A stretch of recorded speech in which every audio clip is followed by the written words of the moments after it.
On va lire à partir du verset 17. Je vais lire 4 ou 5 versets, je vais m'arrêter là. Marc chapitre 10 à partir du verset 17. Comme Jésus se mettait en chemin, un homme accourut et se jetant à genoux devant lui, dit: « Bon maître, lui demanda-t-il, que dois-je faire pour hériter la vie éternelle ?» Jésus lui dit: « Pourquoi m'appelles-tu bon? Il n'y a de bon que Dieu seul. Tu connais les commandements.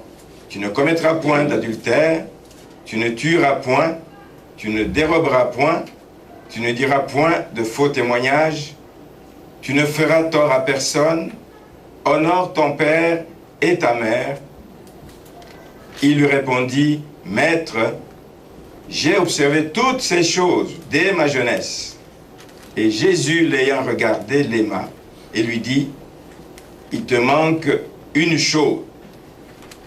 Va, vends tout ce que tu as, donne-le aux pauvres, et tu auras un trésor dans le ciel, puis viens et suis-moi. » Il te manque encore une chose. Ça va être ça le titre du message aujourd'hui. Il te manque encore une chose. Seigneur, merci pour ta parole. Merci pour cet instant où nous nous tenons devant toi, Seigneur. Je veux m'effacer pour que toi seul puisses être élevé à travers ceci. Viens déposer les mots qu'il faut sur ma bouche, Seigneur, afin de bénir ton peuple ce matin, afin d'ouvrir les yeux spirituels de ton peuple, afin que nous puissions savoir que tu nous veux entièrement pour toi, Seigneur. Si nous voulons te suivre, tu nous veux entièrement pour toi.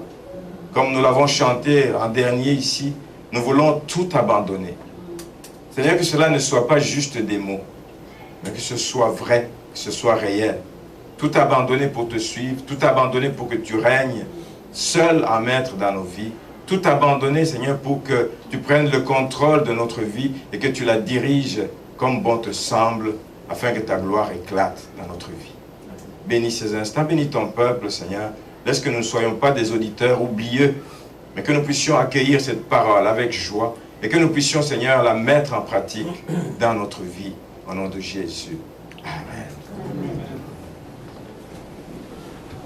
Il te manque une chose. Est-ce que tu la connais? Il te manque encore une chose dans ta vie sur laquelle tu dois travailler. Il te manque encore une chose dans ta vie sur laquelle Dieu veut t'éclairer. Il te manque encore une chose dans ta vie pour que tu puisses réellement suivre le Seigneur. J'aime, attire-moi à toi. Le Seigneur veut que nous soyons à lui. Le Seigneur veut que nous soyons proches de lui. Le Seigneur veut que nous soyons constamment à ses pieds. Le Seigneur veut que nous soyons à sa suite. Le Seigneur veut que nous puissions marcher côte à côte avec lui. Le Seigneur veut toutes ces choses-là. Mais pour que nous puissions le faire, il nous manque encore une chose. Une chose sur laquelle nous devons travailler. Une chose peut-être que nous devons abandonner. Une chose à laquelle nous devons demander au Seigneur de mettre dans notre vie. Une chose qui manque pour que nous puissions réellement tout abandonner. Tout abandonner, ce n'est pas facile. Et l'histoire de ce jeune homme nous le montre. Ce n'est pas facile. Lui ne pouvait pas chanter ce chant. Je vais tout abandonner. Le Seigneur lui a dit, va, vends tout ce que tu as. Donc abandonne tout ce que tu as, va, donne-le aux pauvres, tu auras un trésor dans le ciel. Nous voulons avoir des trésors ici-bas. Mais le Seigneur nous appelle à avoir des trésors dans le ciel. Amen. Il ne nous dit pas de vivre comme des malheureux ici-bas, mais nous devons préparer notre trésor dans le ciel. Nous l'avons, il nous attend, mais nous devons faire des actions de grâce, nous devons absolument travailler et puis faire en sorte que le Seigneur puisse se glorifier dans notre vie, dans les moindres détails de notre vie. Veillez à ce que votre trésor ne soit pas volé, veillez à ce que votre trésor ne soit pas seulement dans des coffres en bois ici, veillez que ce ne soit pas juste ce que vous gardez en banque, veillez que votre trésor réellement soit au ciel, que vous puissiez travailler à le garder. Alors quand on examine dans ce texte, et même dans tous les autres textes, les ministères de Jésus-Christ, le temps qu'il a passé ici-bas, durant ce ministère ici-bas, pendant les 3 ans, on s'aperçoit que son agenda était chargé. Jésus n'avait pas de repos. La vie de Jésus était voyage ici et là, comme la Bible nous le dit. Il allait de lieu en lieu, faisant du bien aux gens. L'agenda de Jésus-Christ était chargé. Est-ce que notre agenda est chargé par rapport aux besoins du royaume? Est-ce que notre agenda est chargé par rapport à ce que Dieu attend de nous? Ou dans notre agenda, il n'y a que des choses qui nous amènent à nous préoccuper des intérêts matériels d'ici-bas? Nous devrions avoir une bonne partie de notre agenda où nous inscrivons des rendez-vous avec les choses de Dieu. Des rendez-vous en rouge. J'ai rendez-vous mercredi à l'église. J'ai rendez-vous vendredi. Qu'est-ce qui est dans votre agenda? Qu'est-ce qui est dans votre agenda? Vous le connaissez mieux que moi. Nous devrions avoir un rendez-vous chargé, un agenda chargé. Outre le temps que Jésus passait à enseigner les gens, il enseignait beaucoup. Mais il allait aussi partout, guérissant les malades, aidant les pauvres, relevant ceux qui sont tombés, encourageant ceux qui se sentent mal et attirant des gens à lui. Il rencontrait donc toutes sortes de gens, selon des besoins de différentes natures que ces personnes pouvaient avoir. Certaines de ces personnes, vous les connaissez, avaient des besoins de guérison, une guérison physique. Ils étaient malades, ils étaient paralysés, il manquait des choses dans leur vie. Et il y en a qui avaient besoin de délivrance, parce qu'ils étaient possédés par des mauvais esprits. Il y a des gens qui avaient besoin de salut. Beaucoup de ces gens qui accouraient, il y a parmi eux des gens qui avaient besoin de salut. Quelques exemples. Jairus, le chef de la synagogue à Jérusalem, qui est allé, malgré son rang social, il est allé tomber au pied de Jésus-Christ.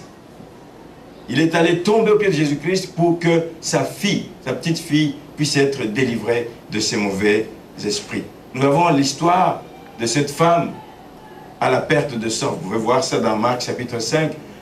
Cette femme qui avait une maladie, une perte de sang pendant 12 ans, qui avait tout essayé. Elle a été voir toutes sortes de médecins, toutes sortes de médications. Ça n'avait absolument rien donné. Mais quand elle a appris la bonne nouvelle que Jésus-Christ passait quelque part, malgré qu'elle était considérée comme une personne souillée, elle a accouru, elle a forcé les chemins jusqu'à aller toucher les pans de la robe de Jésus-Christ. Elle avait un besoin. Il fallait que ce besoin soit comblé, comme Jairus également.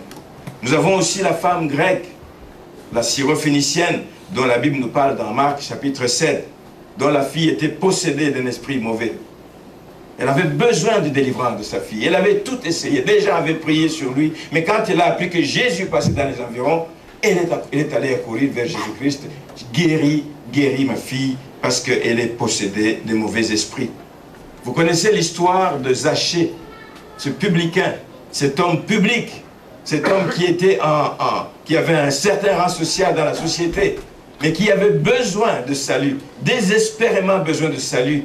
La Bible nous dit que c'était un homme de petite taille, si elle devait aller dans la foule, il ne pourrait jamais voir Jésus-Christ parce qu'il y avait des plus grands que lui, il ne pouvait pas le voir. Il a décidé, malgré son rang, il s'est dégêné.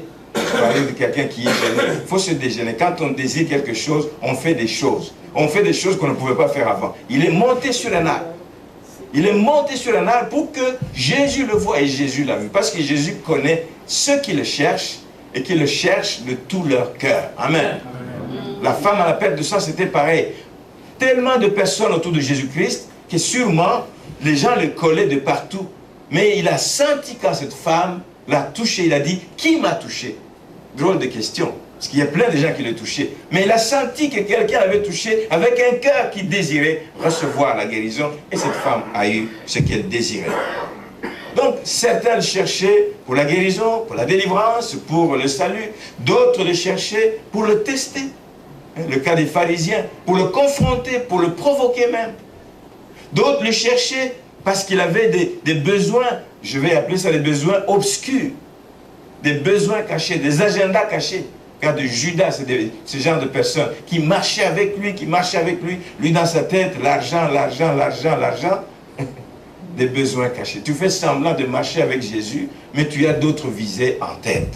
Il y a des gens qui le suivaient à cause des miracles. C'était une renommée de Jésus-Christ. Mais c'est qui est cet homme? Juste par curiosité, des curieux, des foules venaient par curiosité, ne recherchaient rien de particulier. C'est qui, à quoi il ressemble cet homme qui fait des miracles? Allons voir. juste attiré par des miracles. J'espère que dans l'église, on ne vient pas juste attiré par certaines choses. Peut-être attiré par la louange, peut-être attiré par juste la prêche, mais nous devons être attirés par Jésus-Christ. Pour le rencontrer lui, pour le connaître, pour l'aimer, pour le servir comme il demande de le faire. Il y a des gens qui accouraient derrière Jésus-Christ, qui se sont fait même des disciples de Jésus-Christ, parce qu'ils voulaient avoir une place aux côtés de Jésus-Christ. Pour eux, Jésus venait comme le roi qu'on attendait, qui venait les délivrer de l'emprise romaine. Donc, quand il va venir, il va installer son royaume. Si je suis le plus proche, c'est clair qu'il y a des chances que je fasse partie de son cabinet proche. Il y a des chances que je fasse partie de ses ministres. Il y a des gens qui les suivaient. Parmi les disciples, qui les suivaient avec cette intention. C'est pour ça que, peu de temps après sa mort, plusieurs ont foutu le camp. Plusieurs sont partis et disent, oh, c'est vraiment, oh, on a perdu notre temps. Ce n'est pas du tout ça qu'on cherchait. Il y a toutes sortes de gens qui suivaient Jésus-Christ. Et le texte que nous lisons ce matin, ça en est un autre exemple. D'une personne qui suivait Jésus-Christ, qui a couru. Il ne marchait pas en disant, ben, j'arrive. Non, il avait soif, il courait, il court. Il a couru vers Jésus-Christ et il dit que, la Bible dit qu'il s'est jeté à genoux à ses pieds. Amen. La Bible dit que c'était un jeune homme. J'ai regardé dans les autres versions qui dit que c'était un jeune homme. Ici on dit que c'était un homme, mais c'est un jeune homme. La Bible dit que c'était un homme riche. Donc un homme en vue.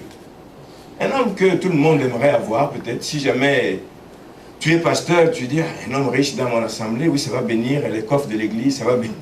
On aimerait avoir des hommes riches autour de soi.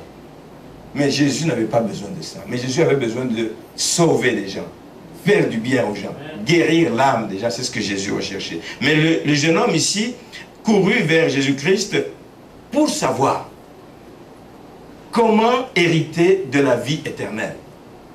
Mais c'est un objectif noble. C'est un objectif noble. Quand on l'entend comme ça, on dit, quelqu'un qui veut savoir comment hériter de la vie éternelle, c'est très bon. Parce que tu peux marcher comme chrétien, tu n'as pas la vie éternelle, parce que tu n'as jamais été informé. Mais lui dit, je ne veux pas aller loin, il faut que je sache réellement. J'entends tellement parler de la vie éternelle, du salut. Il y a quelqu'un ici dans l'église qui aime poser des questions dans ce sens. Sur son salut, il veut être sûr de son salut. Dieu le bénisse. Dieu le bénisse. Amen. Ce jeune homme cherchait aussi à savoir comment on peut hériter du royaume de Dieu et d'hériter de la vie éternelle. C'était donc un objectif noble, mais par contre, on peut se poser la question, quand on lit l'histoire, est-ce qu'il recherchait cet objectif à tout prix? Est-ce que quand tu dis, je veux tout abandonner à n'importe quel prix? C'est la même question qu'on peut se poser sur ce jeune homme. Il a couru, il s'est jeté aux pieds de Jésus-Christ, il veut savoir, c'est bien beau tout ça. Mais est-ce qu'il voulait vraiment le savoir? Il voulait le savoir et obtenir la réponse à n'importe quel prix. C'est ce que nous allons voir. Et nous voulons nous pencher ce matin sur le cas de ce jeune homme. Ce matin pour voir pourquoi il n'a pas atteint son but. Lui qui avait certainement d'autres choses à faire. Il a accouru. Il est allé se jeter aux pieds de Jésus-Christ. Il l'a fait de façon publique, etc. Mais il s'est jeté aux pieds de Jésus-Christ parce qu'il voulait atteindre. Mais pourquoi n'a-t-il pas été jusqu'au bout? Parce que c'était noble l'objectif qu'il poursuivait. Pourquoi est-ce que sa rencontre avec Jésus-Christ s'est terminée, comme nous le voyons, en queue de poisson? Ça a bien commencé, ça s'est terminé en queue de poisson. Il était bien intentionné au départ, mais il n'a pas persévéré. Il n'est pas allé jusqu'au bout. Il n'a pas accepté de se laisser enseigner. Il voulait avoir une réponse qui corresponde à ce qu'il voulait, mais il n'a pas voulu se laisser enseigner aux pieds de Jésus-Christ. Quand tu viens à l'église, laisse-toi enseigner. Laisse-toi enseigner. Tu viens pour recevoir. Mais Jésus te dit, pour recevoir, il faut faire ça, ça et ça et ça. Fais-le. Laisse-toi enseigner. Accepte si tu veux recevoir la bénédiction que tu attends en bout de piste. Mais par contre, ce jeune homme n'est pas allé jusqu'au bout parce qu'il était autosuffisant. Il était riche, il était jeune, il était influent. Un autre passage dans les autres évangiles dit qu'il était un chef. Dans les commentaires, on semble dire que c'était peut-être un chef de synagogue. C'était un homme en vue. Donc il était autosuffisant. Il n'avait pas vraiment besoin matériel. Il n'avait pas besoin d'élévation. Il n'avait pas besoin de quoi que ce soit. Mais il était autosuffisant. Et il voulait le résultat, juste savoir comment obtenir le royaume de Dieu. Peut-être qu'il pensait qu'il pouvait l'acheter avec l'argent. Il était riche. Mais il voulait le résultat sans en accepter le prix. Il ne voulait pas payer le prix. Il y a des choses positives que j'aimerais quand même épingler pour qu'on ne voit pas tout en négatif puisque ça s'est mal terminé. Mais il y a des choses positives que l'on voit dans l'attitude et dans la démarche que ce jeune homme riche a eue. D'abord, c'était un jeune homme en vue, c'est clair et net. Il dit qu'il était apparemment correct. La Bible nous dit, et lui-même le déclare, il dit toutes ces choses. Le Seigneur lui montre, il lui parle des commandements. Il dit, mais maître, il dit, j'ai observé toutes ces choses, pas seulement maintenant, mais dès ma jeunesse. Je mène une vie propre, je mène une vie correcte dès ma jeunesse. Donc, il n'y a rien que tu vas m'apprendre là. C'est des commandements que je connais, que je maîtrise, c'est des commandements que je respecte. Je connais toutes ces choses. Donc, dès le départ, sur le plan moral, il se voyait comme un homme juste, un homme parfait. Donc, je n'ai rien à recevoir. Pourtant, il te manque encore une chose. Il dit, j'observe toutes ces choses dès ma jeunesse. Je vais à l'église tous les dimanches. Je vais à toutes les réunions qu'on convoque tous les dimanches. Je donne ma dîme. Même avec ça, il te manque encore une chose que le Seigneur veut te révéler. Amen. C'était un chef, je l'ai dit. C'est bon d'avoir un tel collaborateur. C'était un leader. C'était bon de l'avoir dans l'équipe comme un disciple de Jésus-Christ. Mais ce n'était pas suffisant. Il était riche. Mais ce que j'aime de bien à lui, malgré sa richesse, il n'est pas venu à Jésus-Christ. Il dit, mais écoute, hein, je viens juste demander un rendez-vous. Rencontre-moi, je vais te payer une chambre à l'hôtel. On va se rencontrer dans la suite numéro telle. Il est venu devant tout le monde. Malgré son rang, il s'est jeté aux pieds de Jésus-Christ. C'est très positif. Il avait vraiment bien commencé. Il se jette aux pieds de Jésus-Christ. Il est venu en plus vers la bonne personne. Il ne s'est pas trompé d'aller vers Jésus-Christ parce qu'il le dit lui-même. Aussitôt qu'il le voit, il dit, mais bon maître, lui demanda-t-il, que dois-je faire? Il est allé poser la question à la bonne personne. Mais il y a une nuance. Jésus-Christ, d'ailleurs, comprend tout de suite la nuance et il l'arrête tout de suite. Il dit, mais pourquoi m'appelles-tu bon? Pourquoi m'appelles-tu bon? Il n'y a de bon que Dieu seul. Il ne va pas plus loin. Il laisse cette personne réfléchir sur ce qu'il dit. D'un côté, il dit, tu es bon, mais de l'autre côté, il le voit comme un maître. Un maître, c'était comme un grand connaisseur de la parole de Dieu. C'était comme quelqu'un qui connaissait la parole de Dieu, un érudit de la parole de Dieu. Tu es bon, mais tu n'es que maître. Lui, le Seigneur Jésus, il dit, il n'y a de bon que le Seigneur. Ça veut dire que tu parles à quelqu'un de bon et tu ne reconnais pas qu'il est Dieu, tu le mets sur le même pied d'égalité que les connaisseurs de la loi, les maîtres de la loi. Il les traite comme maîtres de la loi. Le Seigneur le reprend tout de suite. Il dit, non, non, je ne suis pas seulement bon, mais je suis Dieu. Je suis le Sauveur. Je suis celui qui peut te donner ce que ton cœur désire, la vie éternelle. L'homme savait ce qu'il voulait. Il est allé à la bonne place. Il est allé aussi droit au but. Il n'a pas commencé à se présenter. Il dit, mais regarde, moi je viens te voir parce que j'ai 20 millions en compte. Je viens te voir parce que je suis chef dans telle entreprise. Non, non, non, non. Il est allé droit au but. Il n'a pas de temps à perdre. Je veux savoir, Seigneur, ce que je dois faire pour avoir la vie éternelle. Donc, c'est des choses positives qu'il a faites, mais ça n'a pas suffi pour l'amener jusqu'à son but. Voyons maintenant ce qu'il a fait et qui a nui à sa démarche.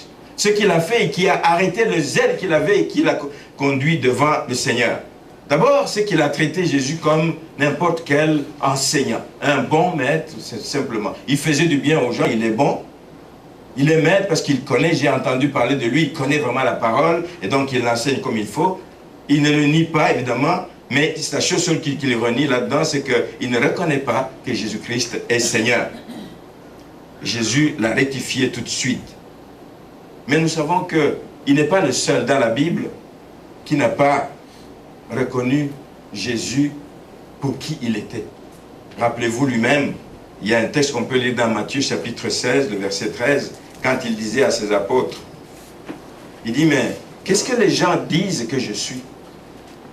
Qu'est-ce que les gens disent que je suis? Lui ici, le jeune homme dit, je suis maître, chapitre 16, verset 13. Jésus étant arrivé dans le territoire de Césarée, demanda à ses disciples, qui suis-je au dire des hommes, moi le Fils de l'homme? Ils répondirent, les uns disent que tu es Jean-Baptiste, les autres disent que tu es les autres disent que tu es Élie, les autres disent que tu es Jérémie ou l'un des prophètes. Et Jésus insiste, il dit, les autres peuvent penser cela, mais vous, je veux savoir ce que vous dites. Qu'est-ce que vous pensez que je suis? Et vous, leur dit-il, qui dites-vous que je suis? Et Simon-Pierre répondit, tu es le Christ, tu es le Fils du Dieu vivant. Tu n'es pas seulement un bon maître, tu es le Christ, tu es le Fils du Dieu vivant. Tu es Dieu, tu as tout pouvoir entre tes mains. Et si ce jeune homme était venu vers Jésus-Christ en sachant cette vérité, il aurait changé d'attitude, il aurait pris du temps pour être enseigné par le Maître, pour que c'est lui, c'est par lui que nous avons la vie éternelle. C'est par lui. Nul ne peut aller au Père que par moi, dit Jésus. Nul ne peut aller au Père que par moi. Amen. Maintenant, comment est-ce que tu traites Jésus-Christ? Comment tu traites Dieu quand tu le pries? Comment tu le traites? Tu le traites juste comme un simple maître aussi? Tu le traites comme une simple personne qui peut te bénir, mais qui n'a pas de droit sur ta vie, qui n'a pas le droit de te corriger, qui n'a pas le droit de te reprendre? Comment est-ce que tu traites le Seigneur quand tu te présentes en sa présence? Amen. Ne traitons pas Dieu simplement parce qu'il est bon comme bon, mais traitons-le réellement dans toute sa grandeur, dans toute sa fidélité et dans tout son amour qu'il a pour nous. Ça, c'est la première chose qui n'est pas bonne que l'homme a fait. La deuxième chose, on la voit au verset 20, il n'a pas reconnu nulle part qu'il était pécheur. Il n'a pas reconnu qu'il était pécheur. Il se considérait comme juste. Bon, la Bible nous dit dans Romains chapitre 3, verset 23, que tous ont péché et sont privés de la gloire de Dieu. Ce n'est pas parce que tu as grandi dans une famille chrétienne. Ce n'est pas parce que tu as grandi dans une famille de pasteurs. Ce n'est pas parce que tu as grandi et que tu es allé à l'école de dimanche depuis ton jeune âge, que tu n'as jamais lâché prise, que tu es nécessairement sauvé. Tu es pécheur. Tous ont péché et sont privés de la gloire de Dieu. Il faut le reconnaître pour faire un pas de plus, pour aller plus loin. Et c'est là que je trouve quelque chose de curieux et que je voudrais justement qu'on regarde, c'est que Jésus se met à lui énumérer les différents commandements. Les 10 commandements qui sont dans Exode chapitre 20. Il passe par-dessus la première partie des commandements qui dit « Tu aimeras ton Dieu, tu adoreras seul Dieu, tu ne te feras pas d'image taillée, tu ne t'auras pas d'idole. » Toute la première partie, Jésus-Christ ne fait pas allusion à ça. La deuxième partie des commandements commence à parler de la relation que nous devons avoir envers le prochain. Et là, il a touché du doigt le vrai problème de cet homme. Il lui dit, Jésus regarde ce que Jésus lui dit. Je vais revenir à Marc. Il dit, tu connais les commandements au verset 19. Tu ne commettras point d'adultère, tu ne tueras point. Tout ça, c'est en rapport avec le prochain. Quand tu commets l'adultère, tu nuis au prochain. Quand tu tues, tu nuis au prochain. Tu ne déroberas point, ça veut dire que tu voles le prochain. Tu ne diras point de faux témoignages envers le prochain. Tu ne feras de tort à personne. C'est toujours en rapport avec le prochain. Tu honoreras ton père et ta mère. Mais si nous allons dans Exode, il y a un commandement que Jésus n'a pas dit. C'est que tu ne convoiteras pas. La convoitise, bien-aimé, nous tue. La convoitise, c'était le problème majeur de cet homme. Lui, c'était la convoitise des richesses. Être riche, accaparer, devenir de plus en plus riche, devenir de plus en plus riche. Mais Jésus ne lui en parle pas. Pourtant, ça fait partie des 10 commandements. Il le laisse là-dessus. S'il connaît les commandements, il va se rendre compte qu'il y en a un que Jésus n'a pas dit et qu'il réfléchisse là-dessus. Mais il n'a pas compris, il n'a pas vu toutes ces choses. Jésus ne lui parle pas de ce commandement qui touche la convoitise. Lui, il avait le problème majeur de convoitise des richesses. C'est pour ça qu'il n'a pas pu suivre Jésus-Christ. Jésus lui dit, va, vends tout ce que tu as. Départis-toi de toutes tes richesses, donne-les aux pauvres et tu auras un trésor dans le ciel. Comme il convoitait les richesses, il ne pouvait pas abandonner. C'était son problème. La Bible nous dit aussi dans Lévitique que tu aimeras ton prochain comme toi-même. Ça veut dire quoi? Ça veut dire que tu peux avoir des richesses comme ce jeune homme, mais il aurait pu dire, Seigneur, laisse-moi commencer par donner petit à petit, que je commence à apprendre à donner, mais lui, quand il a compris ça, il dit, non, touche pas mes biens. J'ai travaillé fort pour arriver à cette richesse. J'ai travaillé fort pour avoir cet argent. C'est quelque chose sur lequel je veille jour et nuit, etc. J'ai travaillé fort pour ça. Ne me dis pas de donner tout ce que j'ai aux autres. Non. C'est parce que le Seigneur nous demande de nous dépouiller de tout, mais le Seigneur nous demande d'avoir un sens de partage. un cœur pour donner, un cœur pour partager, un cœur pour aimer. Ça allait demander, pas seulement aux individus, ça allait demander aussi à l'Église. Nous avons cette responsabilité en tant qu'Église d'aider, de subvenir aux besoins de ceux qui sont dans le besoin. Amen. Ce que cet homme n'a pas compris aussi, c'est qu'il n'a pas compris quel était le plan de Dieu pour le salut de l'homme. Il n'a pas compris que le salut, nous l'obtenons par grâce et non par nos propres efforts. Que dois-je faire pour hériter la vie? Tu n'as rien à faire. Juste à croire. Amen. Juste à croire à l'amour de Dieu. Tu n'as rien à faire. Juste croire. Juste croire que Dieu a tant aimé le monde qu'il a donné son Fils. Il a donné à ta place. Il a donné pour que tu sois sauvé. Mais c'est toi d'aller juste saisir cela. Saisir cette grâce et marcher dans le plan de salut de Dieu. Amen. C'est par grâce et non par nos propres efforts. C'est par grâce et non par nos bons agissements. C'est par grâce et pas par nos nombreuses visites chez les malades, etc. Il dit, dès ma jeunesse, je fais toutes ces choses. J'aime les voisins, j'aime les personnes, j'aime aider les pauvres, j'aime. Mais il ne le fait pas comme Dieu lui demande de le faire. Amen. C'est par grâce que nous sommes sauvés. Ce n'est pas par nos actes, ce n'est pas par nos gestes, ce n'est pas par nos bons désirs que nous allons obtenir le salut. Le salut n'est pas en plus pour les justes. Nulle part qu'il reconnaît qu'il est pécheur. Comment est-ce qu'il peut avoir le salut? Le salut est venu pour les gens qui se considèrent comme étant des pécheurs. Amen. Si tu te considères comme juste, si tu considères que tu fais tout ce qui est bon selon ce que le commandement de Dieu te dit de faire, mais qu'est-ce que tu viens chercher d'autre? Mais viens à Jésus-Christ quand tu reconnais que tu es pécheur, que tu es faible, que tu as besoin de son aide, que tu as besoin de son secours, que tu as besoin de sa grâce. Viens avec un cœur repentant, viens avec un cœur qui reconnaît que tu as marché dans tes voies, selon tes propres voies. Viens avec un cœur repentant. Le salut n'est pas pour les justes, mais pour ceux qui se considèrent comme pécheurs. Je ne sais pas si au milieu de nous, il y a des gens qui comptent encore sur leurs bonnes œuvres. On l'entend souvent quand on parle aux gens du monde. Ça se peut que dans l'église, il y a encore des gens qui croient que leurs bonnes œuvres, c'est eux qui vont ouvrir les portes du ciel pour eux. Les portes du ciel s'ouvrent à cause de l'œuvre de la croix. À cause de l'œuvre de Jésus-Christ. Mais l'œuvre de la croix a été faite pour l'humanité entière. Mais seuls ceux qui reconnaissent leur état de pécheur, qui vont s'humilier à la croix de Jésus-Christ, qui le confessent de leur bouche comme étant leur Seigneur, eux vont hériter du royaume de Dieu. Amen. Amen. Voilà ce que ce jeune homme devait connaître et qui n'a pas pris le temps de comprendre. Au juste quand on lui a demandé d'aimer son prochain comme lui-même, les millions ou je ne sais pas la quantité d'argent qu'il avait, la somme d'argent qu'il avait, s'il commençait par aider les gens autour de lui, Dieu l'aurait aidé à comprendre le plan du salut pour lui. Dieu l'aurait aidé à marcher selon les voies du Seigneur. Amen. Le salut n'est pas pour les justes, mais pour ceux qui savent qu'il n'y a de salut qu'en aucun autre qu'en Jésus-Christ. C'est le discours que Pierre avait donné au lendemain de la Pentecôte. Il dit, il n'y a de salut. Arrêtez de courir à gauche, à droite. Il y a de salut en aucun autre qu'en Jésus-Christ. Nous voyons aussi ce qui n'a pas marché dans la vie de ce jeune homme. C'est que la Bible dit,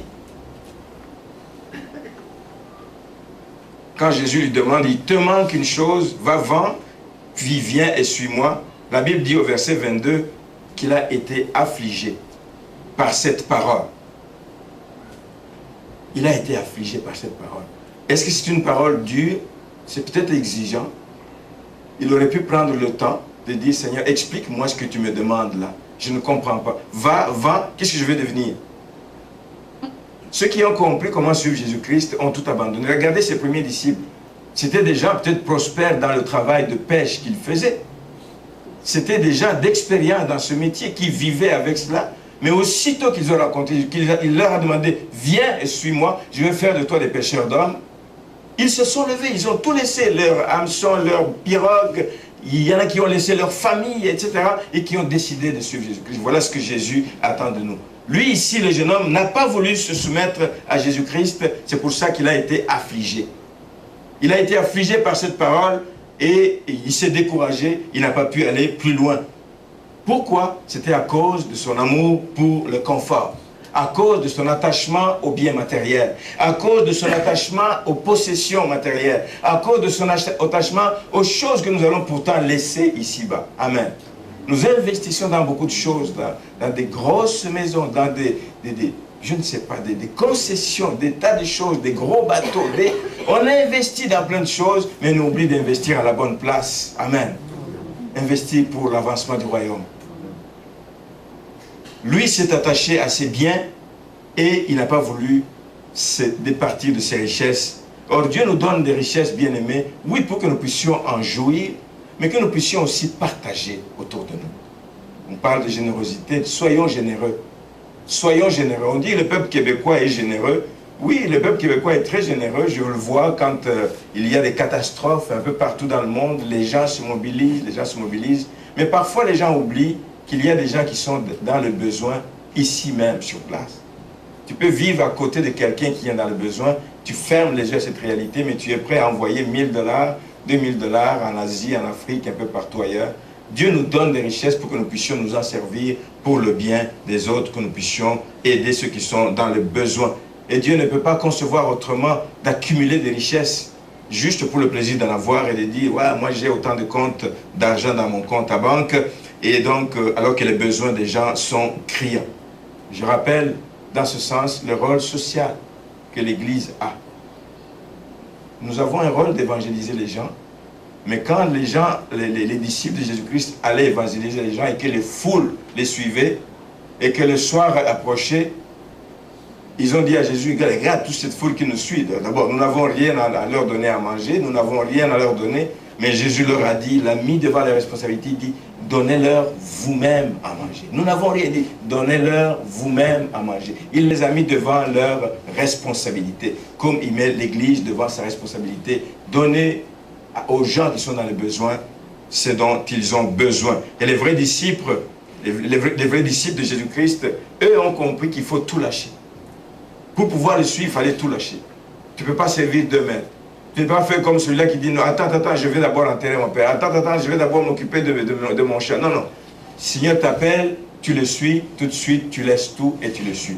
Voici l'appel que le Seigneur a sur nos vies et qui veut que nous puissions réellement faire. Mais la dernière chose que je vais épingler ici dans ce texte, qui est peut-être la chose la plus triste de l'histoire de ce jeune homme, il dit non seulement qu'il est affligé de cette parole, mais la Bible dit qu'il s'en alla tout triste. Il est parti. Il dit non, ça que tu me demandes là, c'est trop. Je ne sais pas si tu réalises, Jésus-Christ, ce que tu me demandes. Je le disais au début, j'ai travaillé fort, j'ai travaillé dur. Comment tu peux me demander de tout lâcher? Il dit non. Il est triste, attristé. Lui qui venait vers le bon maître, lui qui venait chercher une solution vitale, lui qui venait chercher une réponse à une question que tout homme devrait se poser. Comment hériter de la vie éternelle? Il rentre tout triste. Il décide d'abandonner. Il décide de lâcher à cause d'une parole de Jésus-Christ. Il s'en alla tout triste parce qu'il n'avait pas compris le sens que le Seigneur lui a dit. Il aurait pu prendre le temps de s'asseoir. Il aurait pu prendre le temps de poser des questions à Jésus. Il aurait pu prendre le temps de dire, non écoute, allons-y pas à pas. Je vais te suivre, je sais que tu as les paroles importantes pour moi, je sais que tu as peut-être la clé à ce qui me préoccupe, mais pour l'instant, je n'ai pas compris. Mais lui, il a décidé de couper court et de lâcher et de repartir. Nous savons qu'il y a des disciples qui ont fait la même chose. Il y a des disciples qui n'ont pas compris. Comment est-ce que tu peux parler des choses aussi difficiles à nous autres, nous ne pouvons pas comprendre? Qui peut accepter des paroles difficiles? La Bible nous montre que parmi les disciples de Jésus-Christ, ceux qui ont été fidèles jusqu'au bout n'avaient pas non plus compris dès le départ ce qu'était le plan de salut. Je l'ai dit tout à l'heure. Il y en a qui venaient au début, qui croyaient que le Seigneur vient pour installer un royaume. Mais ils le suivaient pareil. Ils n'avaient pas compris ce qu'était le plan de salut. Que Jésus était venu pour sauver les gens de l'humanité, que son royaume n'était pas du péché, que son royaume n'était pas de ce monde, mais que c'est un royaume. Il l'a dit, il l'a répété, mais les gens continuaient à croire qu'il venait pour installer un royaume ici-bas. Ils n'avaient pas compris, mais plusieurs ont persévéré malgré ça. Ils ont dit, je préfère aller jusqu'au bout pour voir. Je ne vais pas lâcher. Au cas où je me trompais, le jeune homme a décidé de lâcher, Mais eux ont décidé de continuer et ils ont vu la gloire de Dieu, ils ont persévéré, ils n'ont pas lâché vite à la moindre déception. Est-ce que toi, en tant qu'enfant de Dieu, tu persévères? Est-ce que toi, en tant qu'enfant de Dieu, quand il arrive des bobos dans ta vie, tu persévères? Quand la persécution arrive, est-ce que tu persévères? Quand l'ennemi s'acharne sur toi, est-ce que tu persévères? Quand les choses difficiles te sont dites dans tes oreilles, est-ce que tu persévères? Quand tu ne vois pas la main de Dieu au moment où tu t'y attends le moins, est-ce que tu persévères?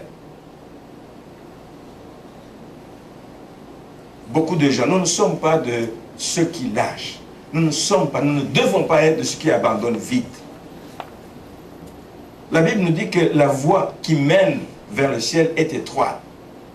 Si tu sens que c'est trop étroit pour toi, que tu es habitué à marcher sur des larges sentiers, tu vas lâcher, tu vas abandonner. Elle est étroite parce qu'elle est exigeante. Elle est étroite parce que c'est la seule voie qui peut t'amener vers le salut, vers le bonheur parfait. C'est la seule voie qui peut t'amener à entrer dans ta destinée. C'est la seule voie. N'abandonne pas à cause des difficultés de parcours. N'abandonne pas parce que c'est difficile. N'abandonne pas parce que tu ne comprends pas. N'abandonne pas parce que tu es déçu. N'abandonne pas parce que il y a bien des raisons qui font que même après des années de vie chrétienne, tu peux lâcher prise. À cause de l'attitude d'un pasteur. À cause d'une parole qu'un homme t'a dit.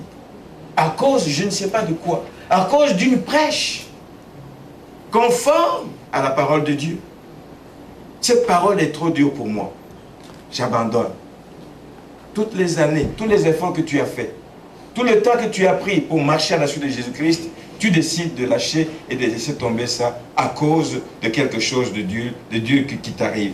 Comme ce jeune homme riche, beaucoup d'entre nous venons à l'église régulièrement, mais jusqu'à quel point sommes-nous prêts à nous engager? Il y a un prix à l'engagement. Il y a encore quelque chose qui te manque, mon frère, ma soeur. Il y a quelque chose qui te manque que tu ne peux trouver ailleurs que dans le Seigneur. Que c'est dans la persévérance que tu y arriveras. C'est dans la persévérance que tu te laisseras enseigner par le Seigneur. C'est dans la persévérance que le Seigneur te révélera ce qu'il te faut réellement pour que tu puisses être ce qu'il fait. Nous ne devons pas simplement croire que, puisque j'adore le Seigneur, adorer Dieu ne suffit pas. C'est bon d'adorer Dieu, mais ça ne suffit pas. Je ne veux pas vivre une vie d'adoration simple, mais oubliant tout le reste. L'amour du prochain, tu oublies, ça te dit, moi, j'adore. Toute ma vie, c'est une vie d'adoration. Toute ma vie, c'est une vie d'adoration. Adorer Dieu ne suffit pas. Nous le voyons auprès de ce jeune homme. Il a adoré en venant vers le Seigneur. La première chose qu'il a faite, c'est tomber. Il se jetait à genoux. Se jeter à genoux devant un homme, c'est l'adorer. Amen.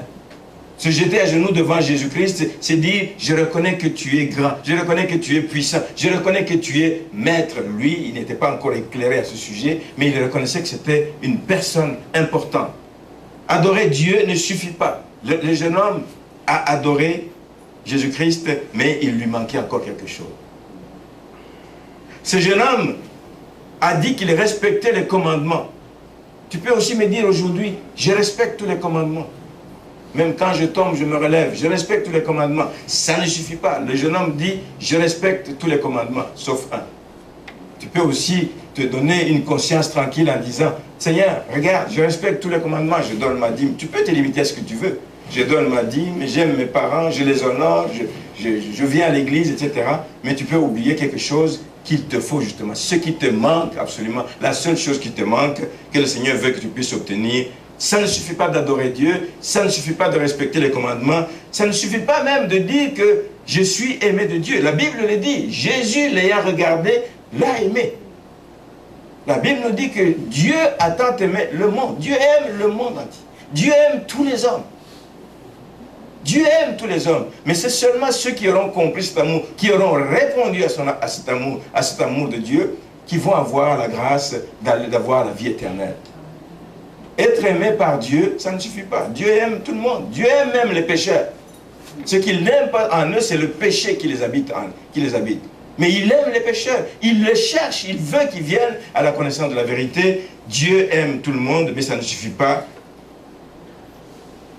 de dire que Dieu t'aime si tu n'as pas la connaissance parfaite de ce qu'il est et de ce qu'il attend de toi. Ce que Dieu attend de nous, plus que toute autre chose, c'est la persévérance. La persévérance en attendant son retour. la persévérance dans l'enseignement de sa parole, pour que nous puissions la connaître, l'aimer, la vivre, la mettre en pratique, que nous puissions l'accepter dans toute sa rigueur, que nous puissions l'accepter dans toute sa rigueur, c'est ce que le Seigneur aime, que nous puissions être des personnes qui persévérons jusqu'au bout, dans notre engagement, dans notre obéissance à sa parole. Je ne vais pas aller en détail, mais il y a un texte que j'ai lu dans 1 Thessaloniciens chapitre 3, qui montre qu'après l'implantation de l'Église, Paul revenait à l'Église pour montrer à ces gens, c'est les choses qui leur manquaient encore. Vous êtes chrétiens, oui. Nous vous avons enseigné, oui. Mais voici encore, il y a toute une liste. 1 Thessaloniciens, je ne vais pas vraiment le lire en détail, mais 1 Thessaloniciens chapitre 3.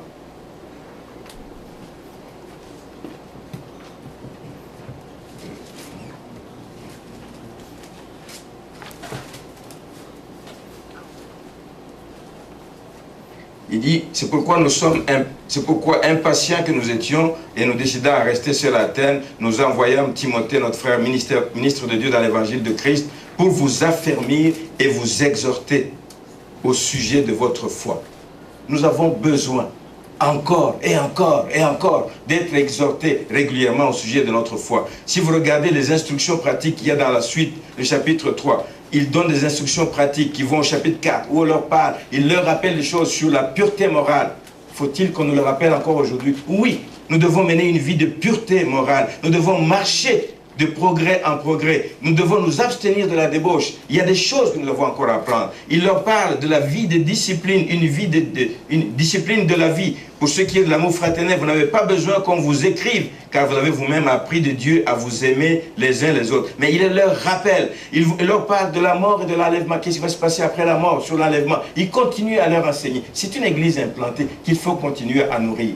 Nous devons persévérer nous aussi dans l'enseignement. Il continue au chapitre 5, la vie sainte et le jour du Seigneur, auquel nous aspirons tous, nous y aspirons tous. Nous voulons mener une vie de sanctification, une vie de consécration. Nous devons nous préparer au jour du Seigneur. Il reviendra comme un voleur. Personne ne sait ni le jour ni l'heure. Nous devons nous y préparer. Il parle, il continue, les relations dans l'Église, les fondements de la vie chrétienne, toutes ces choses, il les rappelle. Voici les choses dans lesquelles nous devons persévérer pour apprendre, pour les connaître et pour les mettre en pratique.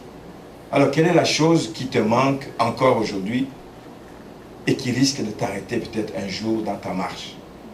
Je ne le souhaite à personne, bien-aimé. Je souhaite que, tel que nous sommes ici, quand le Christ reviendra dans sa gloire pour reprendre son Église, qu'il nous trouve une Église pure, une Église sans tache, une Église qui a marché dans sa crainte, une Église qui a marché dans ses voies, une Église qui a marché avec crainte et tremblement devant le Seigneur, qui nous trouve une Église qui est attentive à sa parole, qui l'aime et qui la met en pratique, qui nous trouve une Église qui est prête à continuer, malgré les épreuves, malgré les difficultés, malgré les problèmes. Pourquoi? Parce qu'il y a une couronne qui nous attend, bien-aimés. Ne lâchons pas prise parce qu'il y a une couronne qui nous attend en bout de piste. Soyons de ces coureurs qui courent sans s'arrêter, qui courent jusqu'à atteindre leur but. Et c'est ce que le Seigneur veut et attend de nous ce matin. Il te manque une chose. Puissions-nous incliner nos têtes dans la prière. Le Seigneur veut te révéler ce qui te manque. Le Seigneur veut parler à ton cœur sur ce qui te manque. Le Seigneur veut que tu puisses réellement faire un pas de plus. Le Seigneur veut que tu puisses réellement aller de l'avant. Le Seigneur veut que tu puisses saisir quelle est sa volonté pour ta vie. Il te manque encore une chose. Ne passe pas à côté de l'occasion que le Seigneur te donne ce matin pour saisir la chose qui te manque. Seigneur, voici ton peuple ce matin qui ne veut pas manquer le bateau, Seigneur. Voici ton peuple ce matin qui a entendu ta parole, qui nous appelle et qui nous révèle qu'il nous manque encore une chose. Et la chose qui nous manque, nous ne pouvons la trouver qu'en toi. Ce matin, nous venons à toi, Seigneur. Toi qui as la clé à cette chose qui nous manque. Toi qui as la réponse à cette question que nous nous posons. Toi qui as, Seigneur, la réponse à toutes ces préoccupations qui nous habitent encore. Toi qui as, Seigneur, la parole qu'il nous faut pour que nous puissions demeurer dans tes voies. Toi qui as, Seigneur, ce qu'il nous faut pour que nous puissions persévérer jusqu'à ton retour. Nous voulons courir jusqu'au but. Nous voulons courir jusqu'à ton retour. Nous voulons marcher et de l'avant et nous ne voulons pas nous arrêter à cause des difficultés de la vie. Nous ne voulons pas nous arrêter, Seigneur, à cause des problèmes. Nous ne voulons pas nous arrêter, Seigneur, à cause des incompréhensions. Nous ne voulons pas nous arrêter, Seigneur, à cause de n'importe quelle situation. Mais comme nous l'avons chanté, attire-nous à toi, Seigneur. Que nous puissions apprendre à nous tenir à tes pieds. Que nous puissions apprendre à nous asseoir, Seigneur, en face de toi pour recevoir ce que tu as pour nous. Que nous puissions apprendre de toi, Seigneur, les choses qu'il nous faut pour que nous puissions hériter de toutes les bénédictions que tu as prévues pour nous. Que nous puissions apprendre de toi, Seigneur, ce qu'il nous faut pour que nous puissions être la personne que tu veux chaque jour qui passe. Car tu as quelque chose que tu veux que nous fassions chaque jour et chaque instant. Nous voulons être à ton écoute. Parle à notre cœur, parle à notre esprit, car nous voulons, Seigneur, t'obéir ce matin. Attire-nous à toi, Seigneur. Nous décidons ce matin de renouveler notre engagement envers toi. L'engagement de te suivre, l'engagement de t'obéir, l'engagement de mettre en pratique ce que tu nous enseignes, l'engagement, Seigneur, de mettre en pratique l'entièreté de la parole de Dieu. L'enseignement, Seigneur, de te servir et de t'honorer dans l'église où tu nous as placés. L'enseignement, Seigneur, de te plaire dans toutes nos relations, dans nos familles et avec nos voisins et toutes les personnes que nous voyons. L'enseignement, Seigneur, d'être des envoyés que tu veux que nous soyons dans ce monde qui ne te connaît pas, Seigneur. Aide-nous à être réellement le sel de la terre et la lumière du monde. Aide-nous, Seigneur, à faire ta volonté, Seigneur, afin que quand tu reviendras, que nous puissions, Seigneur, dire merci. Merci de nous avoir préservés. Merci de nous avoir gardés dans tes voies. Merci de nous avoir aidés à cheminer dans tes voies jour après jour. Je prie et je bénis ton peuple ce matin qui a entendu cette parole, Seigneur. Que leur oreille soit attentive à ta voix. Si tu nous révèles ici et là des choses que nous devons abandonner ou des choses que nous devons faire pour ta gloire, que nous puissions les mettre en pratique et que toi tu puisses tirer gloire de tout cela. Nous ne voulons pas être comme ce jeune homme riche qui a bien commencé, qui a mal terminé et qui est parti tout triste, laissant tomber tout et oubliant ce qui l'avait préoccupé au départ. Mais nous voulons être de ceux qui vivront pour l'éternité avec toi. Garde-nous fidèles à toi, Seigneur. Nous prions pour ceux qui ne sont pas là ce matin. Tu les connais. Tu es capable de parler à leur cœur aussi. Tu es capable de te révéler à eux aussi, à leur révéler cette parole afin qu'ils décident eux aussi de tout abandonner pour te suivre et pour marcher selon ta volonté. Bénis cette église, bénis la semaine qui est devant nous. Sois avec chacun de tes enfants, selon ton plan, selon ton amour. Au nom de Jésus, nous avons ainsi prié. Amen.